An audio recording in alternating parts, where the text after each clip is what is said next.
भाषिक प्रकरणामुळे हे नाटक आहे.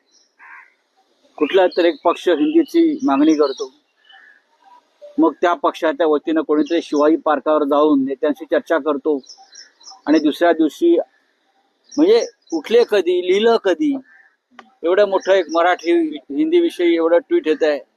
बहुतेक ते कुठून तरी कुठल्या तरी बंगल्यावरून, सागर बंगल्यावरून किंवा कुठल्या तरी बंगल्यावरून ट्विट तयार करून आलं होतं. इतकी तत्परता असू शकते.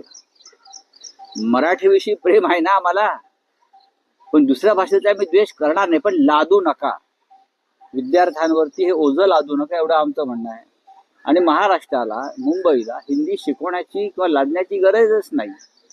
ज्या नगरामध्ये या जगातला उत्कृष्ट हिंदी सिनेमा तयार होतो, आतापर्यंत लाखो सिनेमे हिंदी तयार झाले, हिंदी गाणी तयार झाली, ती जगभरात गाजतात. आम्ही गुणगुणतो, आम्ही सिनेमे पाहतो.